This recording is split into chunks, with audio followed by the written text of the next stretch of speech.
Katakan bersama saya anak yang paling disayang Tuhan. Setelah dibenarkan karena iman dalam Kristus Yesus. Banyak orang nanya, Pak, kenapa setiap hari Minggu Pastor Ivan ngajarin kita afirmasi seperti menghipnosis diri, kamu anak yang paling disayang Tuhan, kamu dibenarkan karena iman dalam Kristus Yesus supaya seolah-olah nanti kita jadi baik gitu.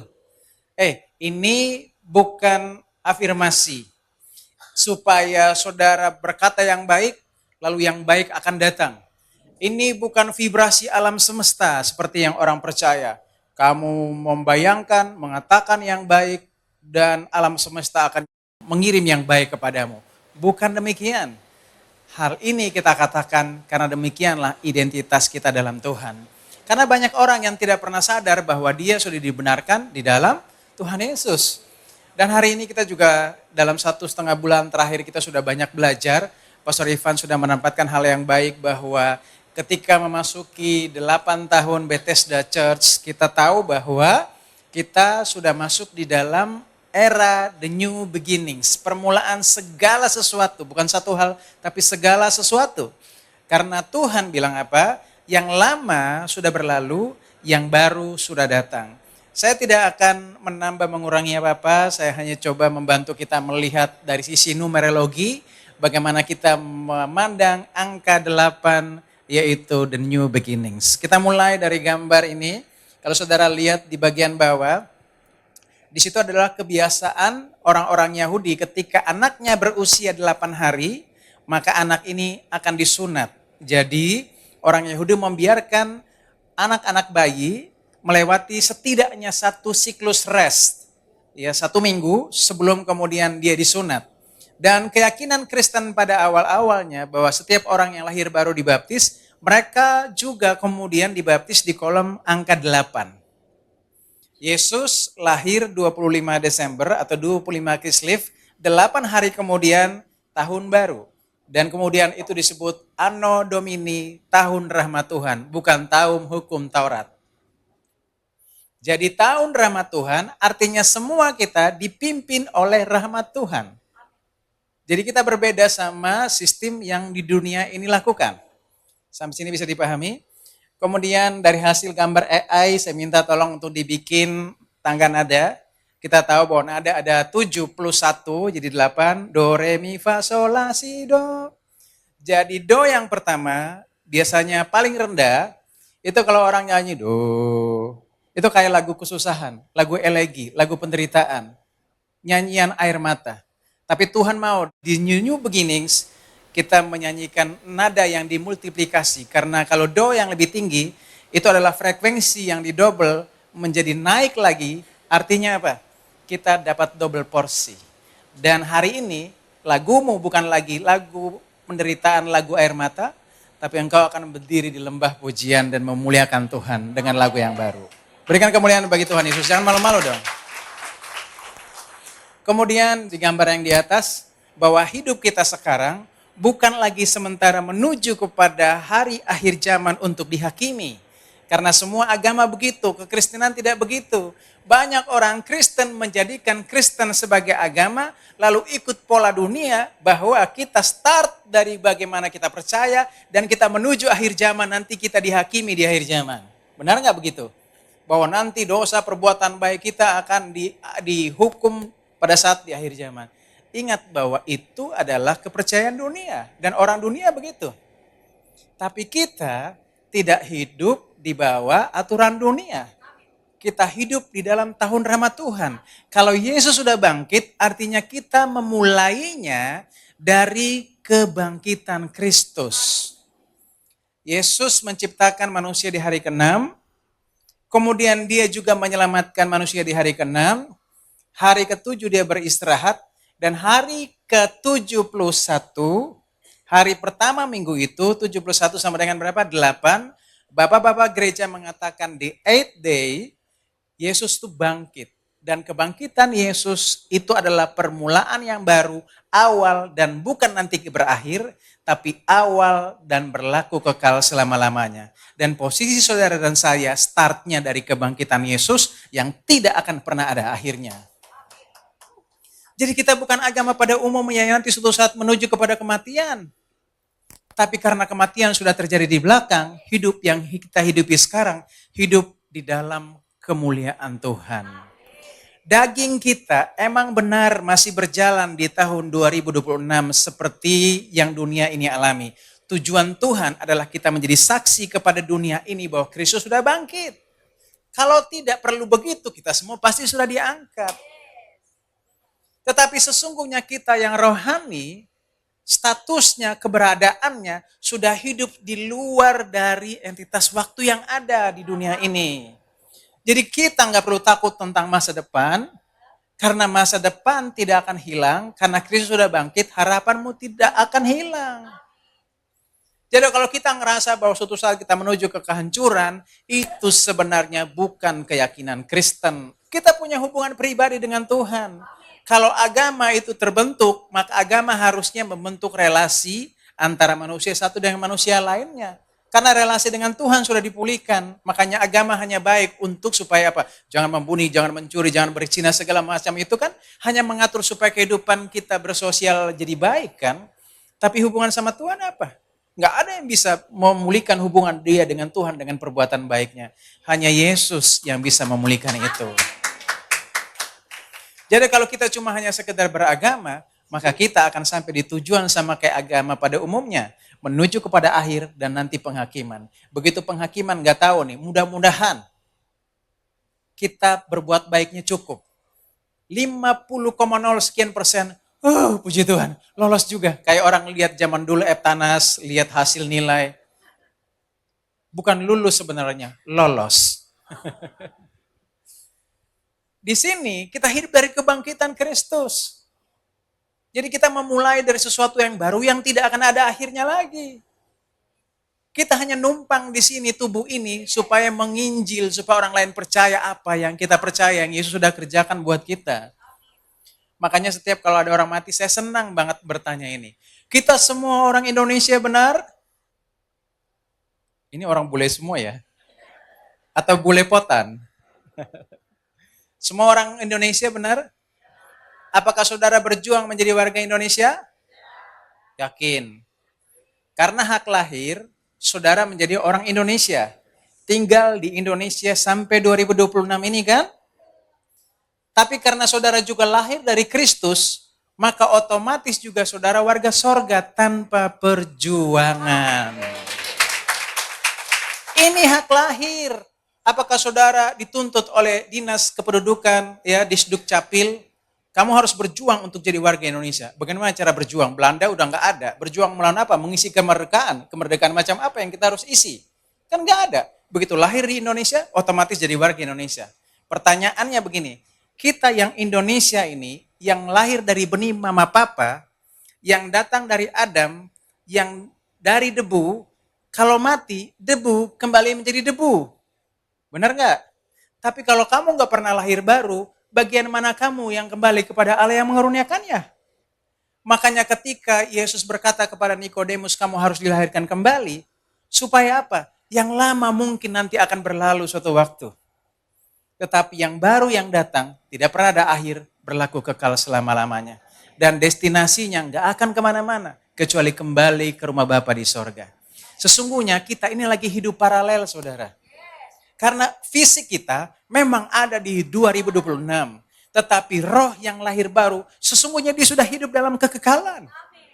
Karena Alkitab bilang gini, barang siapa yang percaya memperoleh hidup yang kekal, bukan nanti, tapi pada saat dia percaya. Kalau nanti, maka ragu-ragulah semua orang. Lalu orang membuat agama Kristen itu seolah-olah nanti, kalau mati, baru ditimbang perbuatan baik dan burukmu, baru diberikan hidup yang kekal. Alkitab nggak pernah bilang begitu. Lihat, kalau kita baca Roma pasal 5, ya kan? 5 kan angka kasih karunia kan? Di mana dosa bertambah-tambah, di situ apa? Kasih karunia berlimpah-limpah. Jangan dibalik, kita nggak pernah ngajar loh. Di mana kasih karunia berlimpah-limpah, di situ dosa bertambah-tambah. Yang lurus aja udah dicurigai, apalagi dibengkokkan. 5 berbicara tentang kasih karunia. Oleh dosa satu orang, semua orang menjadi orang berdosa. Oleh kebenaran dan ketaatan satu orang, semua orang menjadi orang benar. Dan itu keadilan Allah. Roma pasal 6 berbicara tentang manusia. Benar? Manusia lama kita harus dikuburkan dalam simbol baptisan supaya menguburkan setiap manusia lama kita, sistem agama kita yang lama, hukum Taurat, karena Roma 6 ayat 14 berbicara bahwa kamu juga harus menguburkan hukum Taurat supaya kamu tidak lagi dikuasai oleh dosa. Karena kamu tidak di bawah hukum Taurat, tetapi di bawah kasih karunia. Roma 7 berkata bahwa kalau kamu tidak di bawah hukum Taurat, kamu bisa rest. Lalu angka 8, di Roma 8, Paulus memberi jaminan, demikian sekarang, tidak ada penghukuman bagi kamu yang dalam Kristus Yesus. Jadi saya nggak bohong-bohong kan bilang bahwa kita menuju ke penghakiman, sesungguhnya tidak penghakiman, karena penghakiman kita sudah terjadi di belakang. Nah ini yang Tuhan Yesus berikan kepada kita. Bahwa memasuki tahun di mana the new beginnings, Tuhan memulai satu awal yang baru. Supaya hari ini kita tahu begitu Tuhan mengasihi kita dan Dia memberikan segala-galanya. Untuk apa kita hidup di dalam kebangkitan Kristus? Untuk menerima semua apa yang Tuhan punya. Banyak orang tidak menerima karena dia pikir dia punya hidup sama seperti cara hidup orang beragama. Kita memang hidup di dunia ini, tapi kita tidak ada di bawah aturan dunia ini. Karena kita di bawah tahun rahmat Tuhan. Punya arti anno domini, tahun pemerintahan Tuhan, bukan pemerintahan dunia ini. Ekonomi dunia boleh berubah, tapi kasih Tuhan tetap sama dahulu, sekarang, sampai selama-lamanya. Dan kita hidup di bawah anugerah itu. Supaya hari ini jangan kita berpikir bahwa, oh kita juga harus sama seperti kepercayaan pada umumnya. Enggak demikian, mainnya beda. Itu sebabnya kalau kekristenan sama kepada keyakinan pada umumnya, gampang sekali kan orang ganti-ganti kepercayaan. Karena ngerasa baju ini udah gerah, udah tidak cocok lagi sama saya. Pergi ganti lagi baju yang baru. Karena agama itu format, bentuk, cara. Kalau ibadahnya kurang oke, nggak nyaman, nggak masuk kepada idealisme saya cari dong yang bikin nyaman. Jadi itu selesai hobi jadinya kan. Makanya orang bisa berganti-ganti kan, pindah ke yang ini, pindah ke yang itu. Karena apa? Dipengaruhi oleh hal yang datang dari luar. Tidak pernah lahir baru di dalamnya. Hari ini Yesus menyelamatkan kita jauh sebelum kita masuk dalam kebinasaan yang agama tuju. Supaya hari ini kita percaya bahwa the new beginnings itu bukan hanya perkataan ya kayak cucok logi biasa, tapi benar-benar kita harus percaya kita sudah masuk di dalam kehidupan kebangkitannya Kristus. Passover, saudara peringati tiap tahun, itu mengingatkan kita bahwa penghukuman sudah di belakang. Karena Yesus bangkit, maka hari ini di gereja kita joget, bukan? Orang kita nggak pernah lihat kabar langsung Yesus bangkit, kita dengar dari kabar dari mulut ke mulut hampir 2000 tahun aja kita joget. Karena Yesus bangkit, bersoraklah, apalagi ketemu muka dengan muka. Saya sudah bilang kan, mungkin Cristiano Ronaldo kalah kalian, ziu. Ya ini. Makanya di sini kita belajar bahwa apa?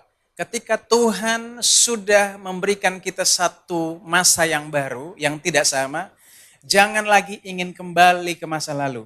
Hidup di bawah hukum Taurat. Kita tahu identitas kita adalah anak yang disayang Tuhan, dibenarkan karena iman. Pastor Ivan selalu udah tekankan tentang itu.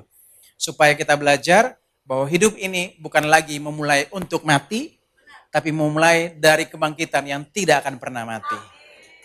Dan hari ini kita akan belajar tentang bagaimana kita dengan cara yang baru mendapat berkat kekayaan anugerah bukan dengan cara yang lama. Yang satu dua semangat, yang ketiga kayaknya banyak utangnya nih. Gak semangat banget ya. Makanya di quotes ini saya tulis, jangan paksa dirimu berhasil dengan cara orang lain atau memimpikan keberhasilan orang lain, karena Tuhan mau kita berhasil dengan cara Tuhan. Kita baca dulu ayatnya, kita belajari bagaimana satu cerita yang digambarkan dalam Alkitab, seperti Pastor Ivan juga bilang, kalau satu cerita disandingkan berdekatan, pasti ada maksud Tuhan di dalamnya. Saudara sudah pasti fasih dengar apa yang sering Pastor Ivan bilang kan. Kita baca dulu apa yang Tuhan pesan kepada siapapun pemimpin yang menjadi raja orang Israel. Dan ini juga pesan profetik bagi kita, siapapun leader, pemimpin, dimanapun di segala masa. Ayat ini progresif, bukan Kristen progresif, ayatnya progresif. Maksudnya apa? Dia terus bisa cocok di masa dan waktu manapun. Oke, kita baca sama-sama dulu. Hanya janganlah ia, siapapun itu, raja, pemimpin, leader di masa depan, memelihara banyak kuda, kekuatan, militer dan lain sebagainya. Dan janganlah ia mengembalikan bangsa ini ke Mesir untuk mendapat banyak kuda, sebab Tuhan telah berfirman kepadamu, janganlah sekali-kali kamu kembali melalui jalan ini lagi. Juga janganlah ia mempunyai banyak istri, supaya hatinya jangan menyimpang, emas dan perak pun jangan ia kumpulkan terlalu banyak. Oke, sekarang kita bahas satu-satu. Kuda kereta berbicara tentang kekuatan militer. Daud dalam Mazmur 20 ayat 8. Dia bilang begini, orang ini memegahkan kereta, orang ini memegahkan kuda, tapi kita bermegah dalam nama Tuhan Allah kita. Benar enggak? Bahkan ada orang yang memimpin dengan kuda dan kereta hanya membunuh beribu-ribu, tapi Daud berlaksa-laksa. Benar begitu. Dan Tuhan mau kayak gitu kan? Tuhan Yesus juga datang ke dunia ini, dia tidak pakai kuda dan kereta, karena murid-murid juga berharap kayak gitu, wah inilah Mesias yang akan datang dengan kuda dan kereta. Dia juga tidak datang mengumpulkan emas, dan dia tidak juga mempunyai banyak istri ataupun menikah. Kalaupun hari ini gereja itu hanya simbolis sebagai mempelai, tapi sesungguhnya tidak pernah mengawini satu perempuan pun. Supaya apa? Tujuan pelayanannya sesuai atau inline dengan tujuan Tuhan. Ini sudah diwanti-wanti loh. Dan apa yang terjadi? Mungkin itu bagi orang Israel waktu itu. Tapi ini pesan untuk leader siapapun, pemimpin umat Tuhan sampai di zaman modern ini. Janganlah ia mengembalikan bangsa ini ke Mesir. Mesir berbicara tentang hukum Taurat. Di mana Hagar adalah dari Sinai dan dia dari Mesir. Berbicara kepada perhambaan. Budak. Sedangkan Sarah adalah perjanjian yang baru. Dia dari Yerusalem yang baru. Dan hari ini jangan seorang pun pemimpin leader membawa kembali umat Tuhan ke Mesir, ke tempat perbudakan di bawah hukum Taurat. Lalu dibilang janganlah sekali-kali kamu kembali melalui jalan ini lagi. Jalan yang menuntun kepada kematian. Karena agama pada umumnya menuntun orang kepada penghakiman. Yesus membebaskan kita dari penghakiman 2000 tahun yang lalu. Sehingga kita hanya memulai dari kebangkitan Yesus. Dan kita hidup sampai kepada tidak akhirnya. Karena angka 8 itu bukan cuma awal dari yang baru. Tapi itu juga berbicara tentang infinite. Artinya sesuatu yang tidak akan pernah ada ujungnya. Saudara memulai dalam Kristus, saudara tidak akan pernah berakhir. Karena sebagaimana Kristus kita juga kan, Yesus kekal, kita kekal.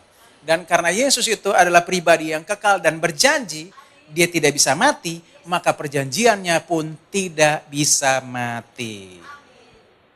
Lalu di sini kita lihat apa yang terjadi, apakah ini dilanggar? Oke, kita lihat Salomo. Raja Salomo membuat juga kapal-kapal di Esion Geber. Esion Geber itu artinya tulang punggung manusia, kekuatan manusia yang ada di dekat Elot, di tepi laut Teberau, di tanah Edom. Dengan kapal-kapal itu Hiram mengirim anak buahnya, yaitu anak-anak kapal yang tahu tentang laut, ahli maritim, menyertai anak buah Salomo. Mereka sampai ke Ofir. Ofir ini tempat di mana ada emas, ya. Dan dari sana mereka mengambil 420 talenta emas yang mereka bawa kepada Raja Salomo. Lagi pula kapal-kapal Hiram ini bestinya Salomo, yang mengangkut emas dari Ofir, membawa dari Ofir sangat banyak kayu cendana dan batu permata yang mahal-mahal. Adapun emas yang dibawa kepada Salomo dalam 1 tahun ialah seberat berapa, baca sama-sama? 666 talenta. Saya hitung dalam kalkulator jumlah berat 666 talenta. Di zaman sekarang kalau dikalkulasikan beratnya emas itu setiap tahun 22,7 ton. Kalau kali dengan harga emas 1 gram, bukan 1 kilo, 3 juta, meledak kalkulator saudara. Epstein tidak pernah bisa mengalahkan kekayaan Salomo. Tetapi sayangnya, muncul angka 666 di sana. Saudara pasti mulai mengira-ngira apa hubungannya sama kitab Wahyu. Kitab Wahyu berbicara 666, ini bukan simbol chip.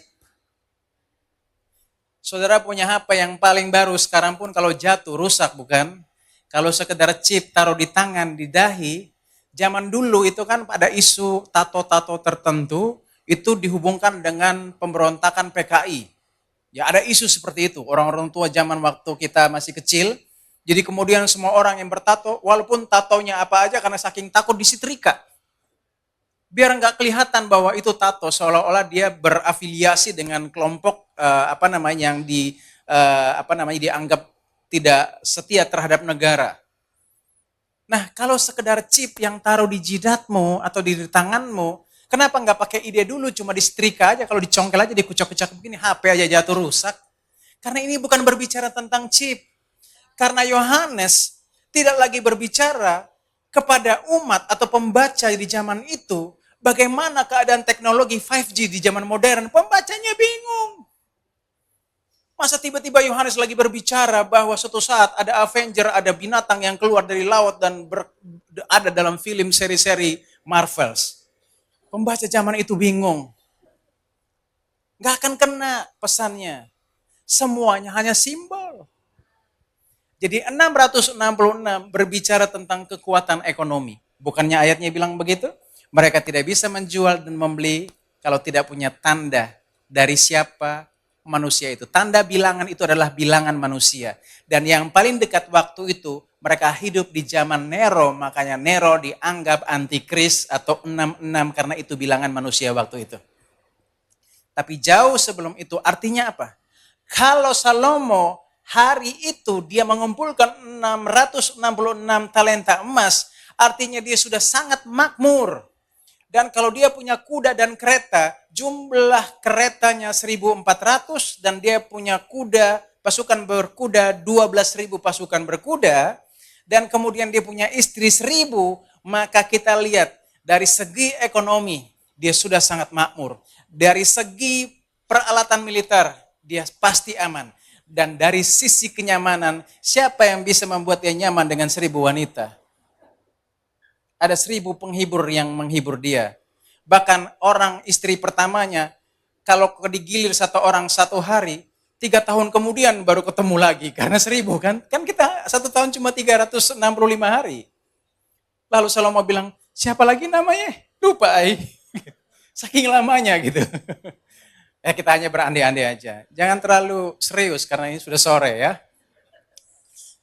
Sebab di laut raja mempunyai kapal-kapal Tarsis bergabung dengan kapal-kapal Hiram, dan sekali 3 tahun kapal-kapal Tarsis itu datang membawa emas dan perak serta gading juga kera dan burung merak. Banyak hal yang diperoleh oleh Salomo ini. Sampai dia sanggup mengumpulkan emas sampai nilainya 666. Tadi kita sudah singgung sedikit kan? 6 artinya angka manusia.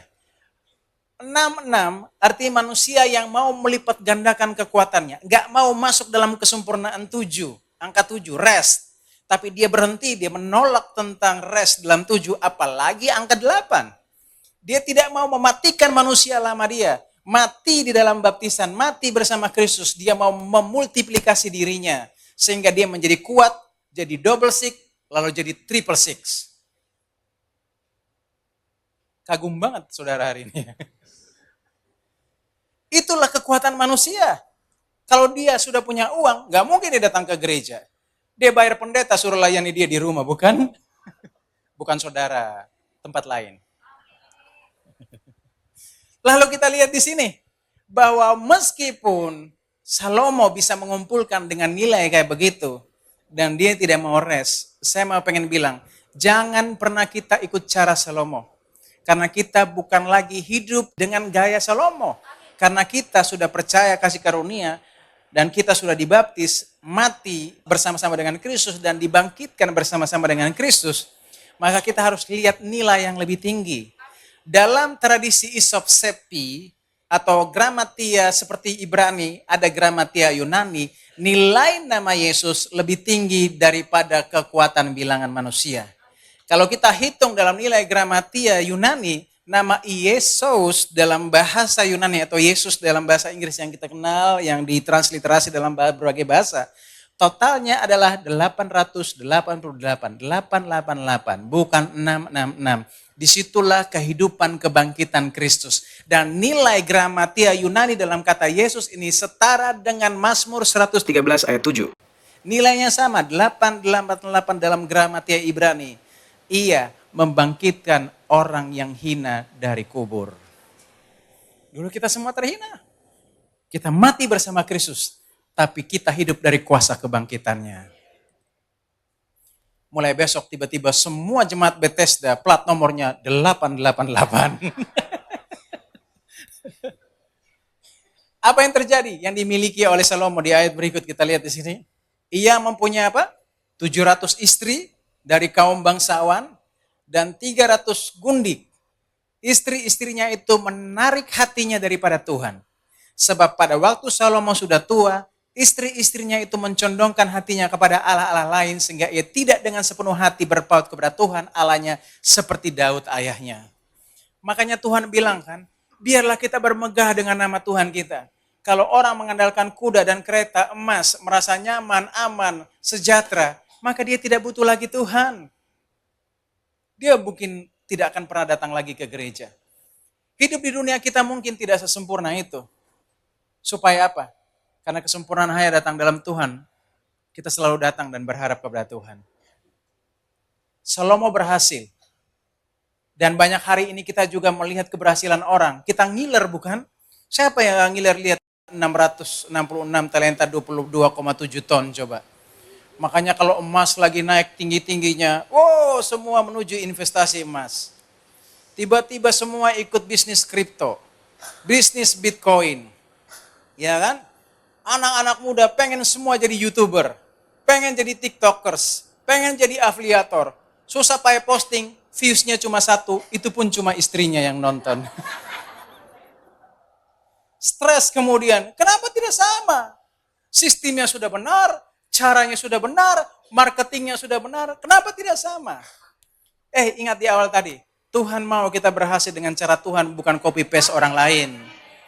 Karena kalau saudara ikut cara saya dan saudara berhasil, maka orang bilang, itu mereka berhasil karena ikut si Jamie.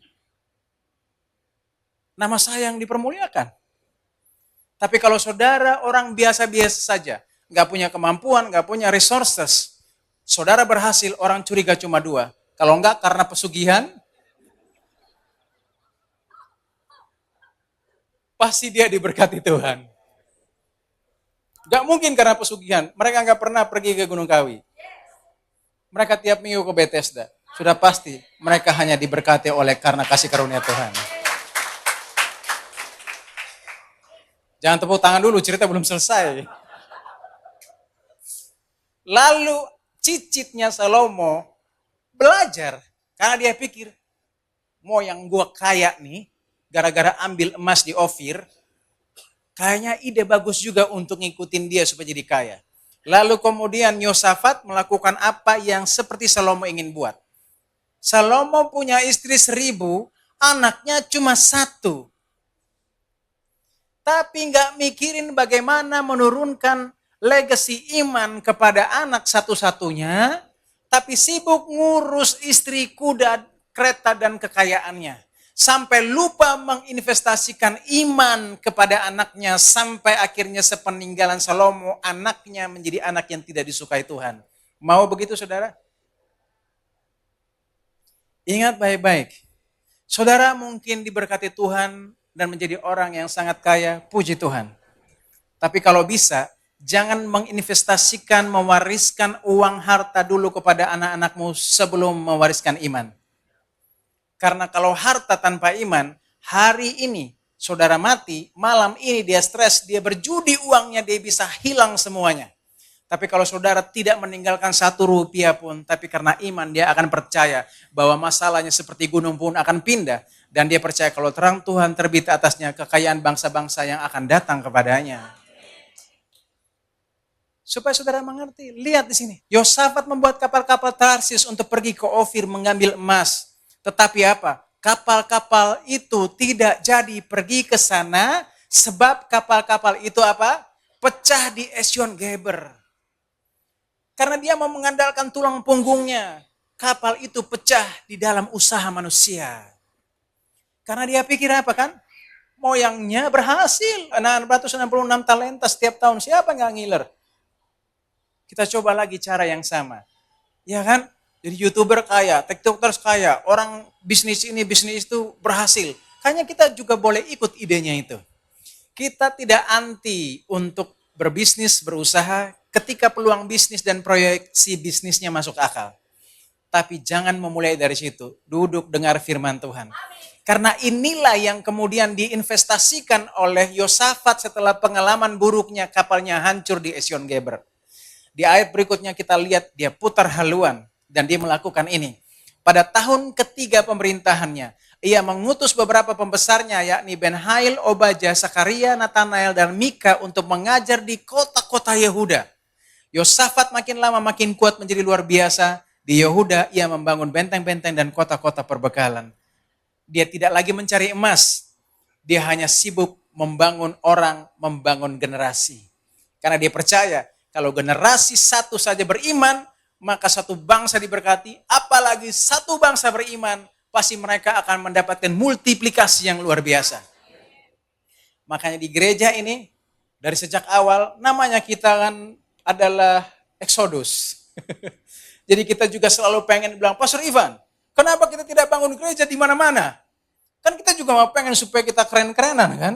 Tapi dia bilang, enggak, kita tidak lagi membangun gereja. Dulu. Kita membangun orang dulu.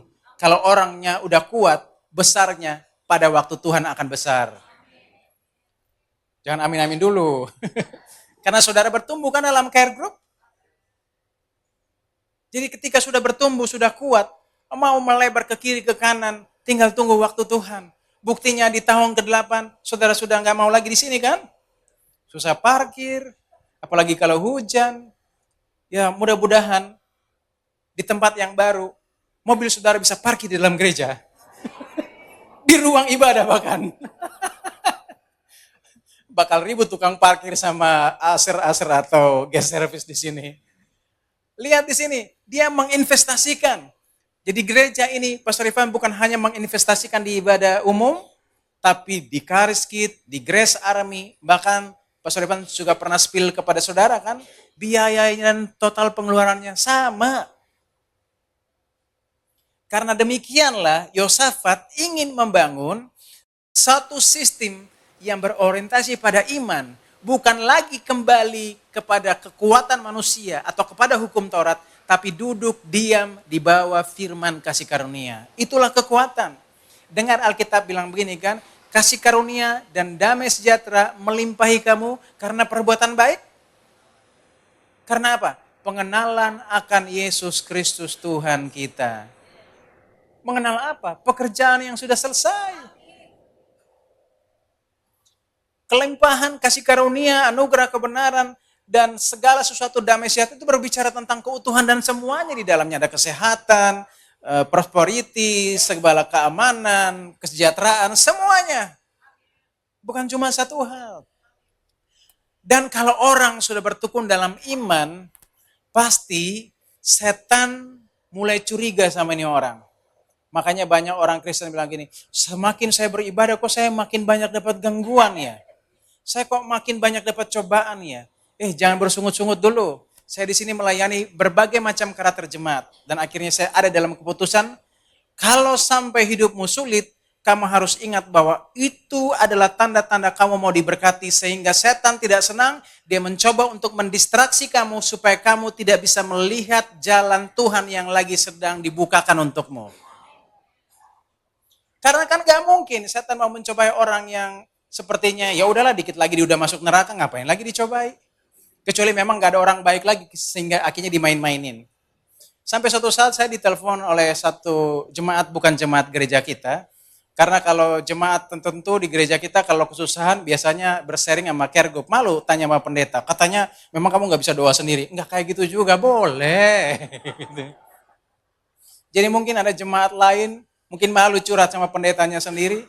Teleponlah nyasar ke kami tanya dari gereja mana, karena dalam pertanyaannya agak aneh, mana mungkin bisa terjadi. Dan dia ngeluh begini, Pastor Jamie, ini Pastor Jamie, saya mau pengen nanya begini, boleh saya didoakan? Iya didoakan, kenapa? Kayaknya saya disantet. Adakah jemaat Bethesda yang masih bisa disantet? Gak ada kan? Berarti kita curiga dia, bukan jemaat Bethesda. Tanya Kergup apa lagi? Jadi kita nanya, oke, apa yang membuat kamu ngerasa disantet? Jadi tiap malam saya nggak bisa tidur, tegang leher saya, tiap malam kebangun, dan saya selalu mimpi buruk dan lain sebagainya. Saya nanya, apakah Bapak seorang pengusaha? Bukan. Apakah seorang politisi? Bukan. Bapak punya karir bagus di perusahaan? Enggak. Apakah Bapak orang kaya? Enggak. Saya pengangguran. Lalu apa alasannya Anda disantet? Apa alasannya disantet gitu? Orang menyantet dia karena iri. Manusia tidak punya apa-apa, pengangguran pula bisa disantet. Orang yang santet tidak ada kerjaan. Kalau hari ini saudara punya persoalan, ingat tuh. Setan mau sliding saudara supaya saudara tidak cetak gol. Karena dia mencium, aroma ini kayaknya aroma orang mau diberkati. Kita juga begitu. Lihat, Yesus adalah anak Allah yang maha tinggi. Dia punya segala sesuatu, bukan? Lalu iblis bilang apa ketika pencobaan di padang gurun? Kalau kamu tuduh menyembah aku akan memberikan segala sesuatu kepadamu. Mungkin saudara berkata, dia anak Allah, gampang. Kamu juga anak yang paling disayang Tuhan. Kalau setan bilang begitu, saudara bilang apa? Boleh juga, Tan. Padahal kita sudah hidup dalam hidup kebangkitan, memiliki apa yang Kristus punya. Tapi kalau setan tawaran dunia kasih kita sesuatu, kita bilang gini, boljuk nih. Jangan ketawa, emang begitu kan modelnya? Kita selalu ingin mengikuti tawaran dunia. Karena apa? Setan mau kita terdistraksi. Coba saudara bayangkan, apa setan gak tahu apa ya? Yesus itu memiliki segalanya. Masa menyembah dia nanti akan memperoleh seluruh dunia? Halu kalau dia. Kan dia bilang iblis itu pendusta. Dia bukan memiliki segalanya, tapi mau mencoba nawar. Dan orang yang percaya sama dia, udah 11-12 berarti. Apa yang terjadi kemudian setelah iman diinvestasikan? Ada saja cobaan. Lalu suatu saat, suatu masa, ketika di dalam pemerintahan Yosafat, lalu ini juga cerita epik yang saudara sudah pernah dengar, ada 3 raja suku barbar di padang gurun yang jago berperang, mengepung Yosafat. Dan ketika mereka tidak punya kuda dan kereta, pasti namanya secara manusia takut dong. Lalu Tuhan menjamin apa kepada Yosafat di sini? Dia bilang, beginilah firman Tuhan kepadamu. Janganlah kamu takut dan terkejut karena laskar yang besar ini, sebab bukan kamu yang akan berperang, melainkan Allah. Kalau Yosafat punya kuda, kereta, sama seperti Salomo bapaknya, dia tidak perlu Tuhan.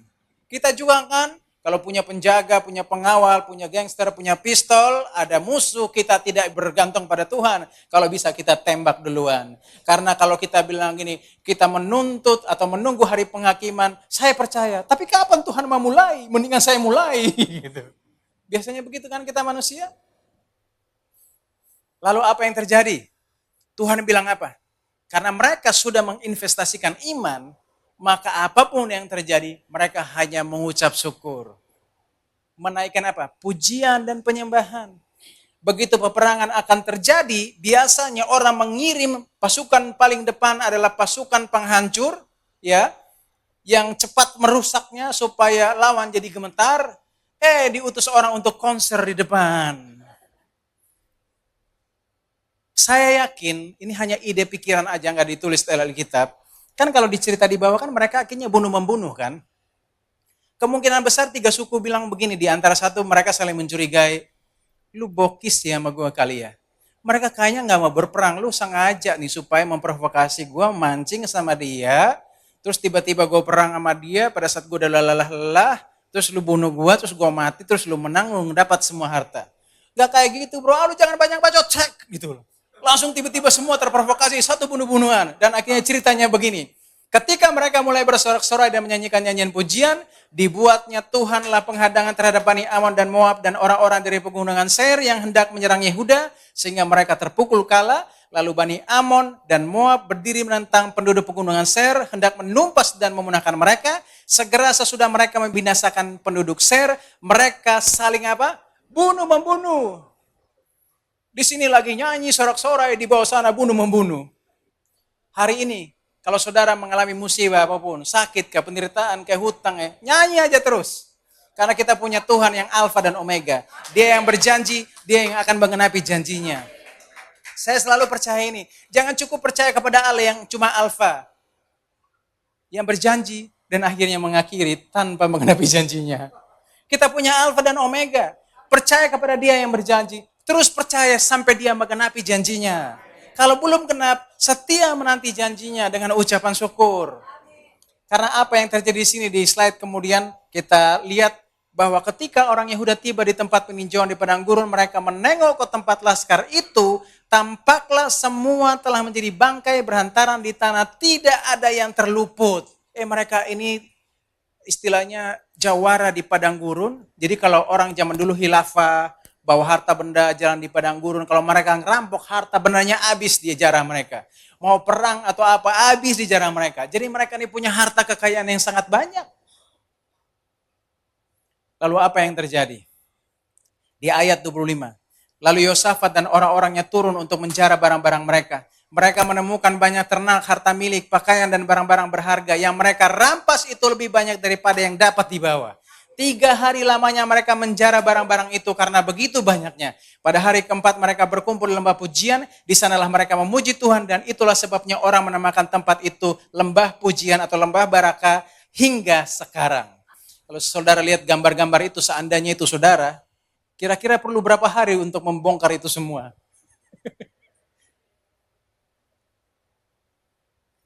Lihat, ketika mereka menginvestasikan iman, tidak pergi mencari harta di seberang lautan, Tuhan akan membiarkan orang-orang fasik membawa hartanya menghampiri saudara. Kesannya seperti pencobaan, tapi di balik pencobaan, Allah turut bekerja mendatangkan kebaikan bagi orang yang mengasihi Dia. Jadi kita nggak perlu susah payah ke seberang lautan untuk mencari kekayaan bangsa-bangsa, ikut gaya orang ini dan itu supaya menjadi kaya. Tapi kalau kamu investasikan waktumu, duduk dengar firman kasih karunia, karena kasih karunia dan damai sejahtera melimpahi kamu karena pengenalan akan Kristus Yesus. Setiap hari Minggu Pastor Ivan udah ngomong, mungkin berbusa dia mau komplain, tapi karena dia gembala bukan kayak saya yang cerewet kayak gini, dia tenang menghadapi saudara. Oh kalau saya jadi gembala, habis saudara. Makanya saya nggak cocok jadi gembala. Puji Tuhan. Dia terus bilang apa kan? Kalau kita sekali saja dengar firman hukum Taurat, kita akan pasti kembali ke Esyon Gaber, ke kekuatan kita lagi.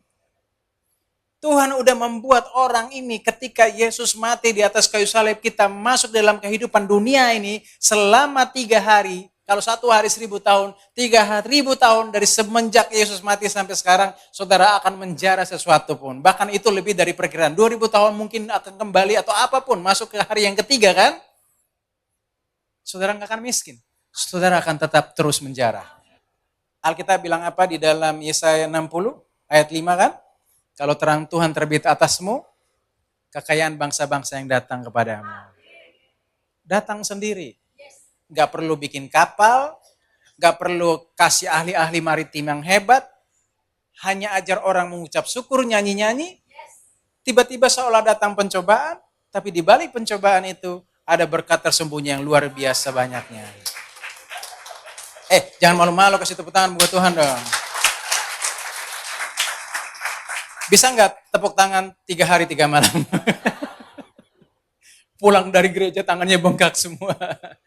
Saudara ingat baik-baik, makanya jangan pernah lupa menginvestasikan waktumu untuk mendengar firman kasih karunia. Seolah-olah kok kayak pekerjaan orang malas. Enggak, ingat kata-kata firman ini, kasih karunia dan damai sejahtera melimpahi kamu, bukan karena perbuatan baik, karena lewat strategi bisnis tertentu, enggak. Kalau kamu punya keluarga di rumah, ya, terutama anak-anak, investasikan waktumu dengan anak-anakmu, baca firman Tuhan. Jangan serahkan semuanya ke gereja. Gereja, sekolah itu sekunder Pak Bu. Keluarga itu primer, gereja terkecil di muka bumi, di mana 2-3 orang berkumpul, di situ Tuhan ada. Puji Tuhan kalau gerejanya ngajar yang benar. Kalau ngajar sesat, anak saudara sudah ikut aliran sesat. Siapa yang rugi? Sebelum care group sama Kingdom Friends lain, pastikan supaya anak-anak juga menerima firman yang sama. Apa yang dia dapat. Ini bukan uji siapa yang paling hebat memberi revelation atau pewahyuan. Tapi apakah pengalaman mereka hidup dalam Tuhan itu penting untuk didengar orang lain, untuk mereka dikuatkan. Benar nggak begitu? Dan disinilah akhirnya apa? Di ayat berikut kita akan menemukan bahwa karena menginvestasikan iman itu, maka dan kerajaan Yosafat amanlah karena Allah mengaruniakan keamanan kepadanya di segala penjuru. Orang kalau sudah kaya, ada aja orang yang iri bukan? Makanya Abraham Tuhan tidak hanya memberikan kekayaan, tapi juga perlindungan. Datang bersamaan. Supaya apa? Dia dilindungi, dia aman. Fokus dulu dengan firman Tuhan supaya apa saja yang kau kerjakan berhasil. Supaya Tuhan memberikan kita keberhasilan yang berbeda dengan orang lain miliki. Kalau enggak nanti orang bilang, oh dia ikut sama program itu makanya hari ini jadi kaya dan diberkati. Nama Tuhan tidak dipermuliakan di situ. Makanya Tuhan mau hari ini kita belajar dari apa? Dari Salomo dan dari Yosafat supaya kita sesungguhnya bergantung sama Tuhan. Sampai suatu saat nanti saudara diberkati, saudara duduk diam, tiba-tiba terima orderan, dapat project, saking banyaknya saudara udah nggak kuat, orang dulu saudara lari mengejar berkat, hari ini saudara lari ketakutan kayak lihat setan karena berkat mengejar saudara. Aku sudah nggak sanggup gitu, aku pengen bagi teman-temanku aja gitu. Kemudian, Bu, Pak, kamu lagi ngapain? Saya rasa kamu layak untuk menerima proyek ini, dibagi ke temannya, semuanya akhirnya diberkati Tuhan, bukan? Ya begitu. Saya berpikir kalau misalnya kita nih pendeta diundang sama orang-orang yang mungkin secara struktural di pemerintahan, punya jabatan dan lainnya, jadi kalau misalnya diundang sama politisi dan lain, kita coba belajar politik supaya nanti kalau ajak ngobrol bisa nyambung, jadi nggak kayak orang-orang bego gitu ya. Jadi kita belajar tentang situasi politik, begitu mau ngobrol sama orangnya, orangnya bahas firman Tuhan. Kita mau jadi kayak ikut dunia, mereka justru bahas firman Tuhan. Alasannya karena kalau orang itu merenungkan firman Tuhan siang dan malam, mereka seperti pohon yang ditanam di tepi aliran-aliran air. Hebat juga ya. Kadang-kadang pendeta nih berusaha untuk menjadi sama seperti dunia, padahal dunia sudah mau ingin posisi kita. Terbalik gak sih kadang-kadang kayak gitu? Saya contohkan saya sebenarnya itu kalian loh. Supaya jangan ada yang tersinggung. Tapi akhirnya di-spill juga. Nah akhirnya artinya apa? Kalau merenungkan siang dan malam firman Tuhan seperti aliran-aliran air. Bahasa Indonesia aliran air apaan sih?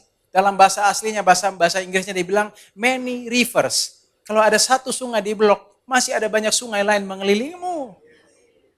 Saya suatu saat sama Pastor Ivan dulu pernah melayani sampai pedalaman Kalimantan, sampai di Kalimantan Utara yang hampir sampai ke Malaysia. Pergi naik pesawat, naik Twin Otter, naik speedboat, lewat sungai. Baru pertama kali saya, mungkin kalau orang Kalimantan biasa, tapi saya baru pernah lihat sungai yang seperti laut yang tidak ada ujungnya. Gitu. Airnya dari pinggir sampai di tengah sama meluap besarnya. Sampai kita bisa melihat matahari tenggelam di sungai. Saudara yang belum pernah tinggal di Kalimantan, mungkin akan kagum dengan perkataan saya. Mungkin orang di Kalimantan biasa. Ya kan? Sama seperti orang Kristen yang menganggap biasa. Tapi orang yang baru punya pengalaman menganggap itu luar biasa. Serius. Artinya apa? Kalau sungai sebanyak itu, tidak ada satupun pohon yang ditanam di sungai-sungai itu mengalami musim yang kering. Ingat tadi kan? Ketika kita menempatkan diri kita di musimnya Tuhan, di sungainya Tuhan, bukan lagi di kehidupan di bawah pemerintahan dunia, tapi di Anno Domini, di tahun rahmat Tuhan, di tahun pemerintahan Tuhan, maka kita hidup di tengah-tengah aliran sungai-sungai. Karena ingat, orang miskin bukan tidak bisa kaya karena dia kurang kreatif. Bukan. Orang kaya juga kadang-kadang dia tidak bisa menikmati kekayaannya. Karena hal ini. Ayatnya bilang begini di ayat terakhir. Tetapi haruslah engkau ingat kepada Tuhan Allahmu, sebab dialah yang memberi kepadamu bukan kekayaan. Karena Tuhan tidak pernah memberikan kekayaan kepada orang, tapi Tuhan memberikan kekuatan untuk memperoleh kekayaan. Dengan maksud meneguhkan perjanjian yang diikrarkannya dengan sumpah kepada nenek moyangmu seperti sekarang ini. Orang harus memiliki kekuatan untuk memperoleh kekayaan. Dengan cara apa? Dengan cara apa? Duduk, diam, dengar firman Tuhan. Alkitab bilang apa? Carilah dahulu kerajaan Allah. Caranya nyari di mana? Naik pesawat luar angkasa pergi ke sorga? Tidak ketemu di satu tempat, pindah ke tempat lain gitu? Enggak, kamu punya firman Allah. Kamu punya kerajaan Allah. Di antara lingkungan gerejamu, persekutuanmu.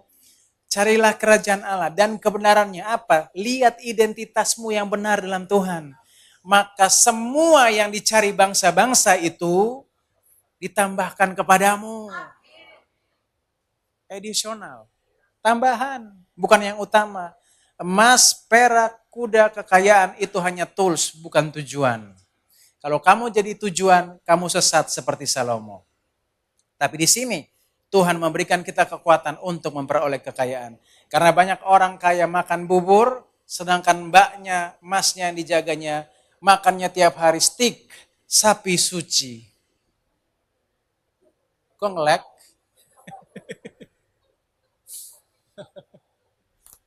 Supaya hari ini kita tahu, tujuan Tuhan memberkati kita supaya kita menjadi kaya apa?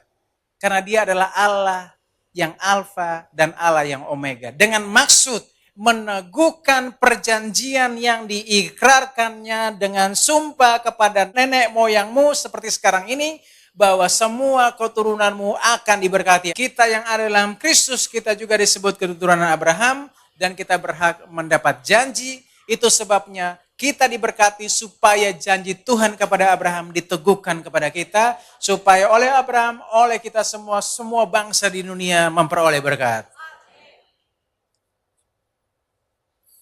Supaya hari ini kita tahu bahwa kita tidak berusaha dengan Esion Geber kita untuk pergi ke seberang lautan, mencari kekayaan bangsa-bangsa, tapi kita hanya percaya ketika kita merenungkan firman Tuhan, ya, kekayaan bangsa-bangsa akan datang kepada kita. Kalau sampai saudara pergi menyeberang lautan hanya buat tanda tangan kontrak, habis itu jalan-jalan. Kok nggak mau kalau yang enak? Tepuk tangan dong buat Tuhan. Ini bagian kita yang ada dalam Kristus Yesus. Jadi hari ini di quote terakhir saya mau pengen tekankan lagi apa yang di situ dia bilang di bagian terakhir, di slide yang terakhir, munculin. Jangan paksa dirimu berhasil dengan cara orang lain. Kalau Tuhan yang menentukan jalannya, keberhasilanmu akan muncul di bidang yang memang dia percayakan kepadamu. Fokus pada firman Tuhan. Seperti Maria. Ketika Maria duduk dia mendengarkan firman Tuhan, Alkitab bilang apa? Dia mendapatkan bagian yang tidak dapat diambil daripadanya. Hari ini saya bersyukur semua sudah menginvestasikan waktu untuk mendengar firman Tuhan. Jangan cuma percaya kepada Allah yang Alfa. Percaya sampai Allah yang Omega, sampai Allah menggenapi janjinya. Apapun yang saudara hadapi hari ini, biarlah kasih karunia dan damai sejahtera, semua yang dimiliki Yesus berlimpah di dalam kehidupan kita, karena kita tidak hidup seperti kekuatan manusia di Esion Geber, bukan hanya berdasarkan kekuatan ekonomi dunia di bawah nilai 666, tapi di dalam kekuatan nama Yesus 888 masuk ke dalam new beginning yang tidak akan pernah ada akhirnya. Berikan kemuliaan bagi nama Tuhan Yesus Kristus. Kita tunduk kepala, kita berdoa. Bapa dalam surga, terima kasih untuk firman-Mu. Hari ini kami bersyukur Tuhan bahwa kami sudah hidup dalam perjanjian baru, perjanjian yang kekal, yang tidak ada akhirnya. Dunia sementara menuju kepada akhir zaman yang menuntut mereka akan dihakimi pada hari kiamat di akhir zaman. Buat orang Kristen, tidak ada akhir zaman. Karena segala hal yang mendatangkan kutuk, penyakit, penderitaan, dan hukuman sudah dihukum di dalam tubuh Yesus 2000 tahun yang lalu. Dan kami bukan hidup di dalam hidup kematian, tapi hidup dalam kebangkitan Kristus. Dia bangkit dan tidak dapat mati lagi. Artinya mereka yang hidup dalam Kristus tidak akan mati selama-lamanya. Masuk dalam kekekalan kekal selama-lamanya. Dan ketika mereka hidup dalam hidup kebangkitan Kristus, seperti yang dinyatakan dalam Roma pasal 6. Mereka mati bersama Kristus dan bangkit bersama Kristus. mereka hidup bagi Allah, dan mereka hidup untuk menerima semua apa yang Yesus miliki. Hari ini semua jemaatmu, anak-anak yang paling engkau sayang, ketika mereka tidak lagi kembali kepada hukum Taurat, tapi mau tinggal di bawah kasih karunia, maka semua yang menjadi milik Kristus, kesehatan, kehidupan yang baik, kesejahteraan, pengampunan, dan juga keamanan, rasa nyaman yang tidak perlu dari orang-orang lain, datang melimpahi mereka, karena mereka mengenal kasih karunia yang telah menebus mereka. Dan kami percaya Tuhan, bahwa biarlah damai sejahtera sukacita Allah berlimpah dalam kehidupan mereka, sehingga mereka tidak kekurangan satupun yang baik. Hari ini kami mengerti bahwa mungkin ada orang yang berpikir, apakah kita tidak boleh mengusahakan ini dan itu? Boleh, sangat boleh. Tapi yang paling utama, kamu duduk diam dulu, supaya kamu mengerti hikmat Allah. Karena pengetahuan bisa memberi penawaran tentang banyak hal. Tapi hikmat Tuhan yang lebih dari segala yang diketahui oleh pengetahuan, akan membuka jalan kebenaran yang tidak membawa kembali kepada Mesir dan kepada kematian, tapi jalan yang baru dan yang hidup kepada Bapa di sorga. Terima kasih Tuhan Yesus, berkati anak-anakmu dengan segala yang kau punya, karena mereka sudah hidup di dalam kehidupan kebangkitan Kristus. Dalam nama Tuhan Yesus Kristus, semua yang percaya diberkati, sama-sama kita katakan amin.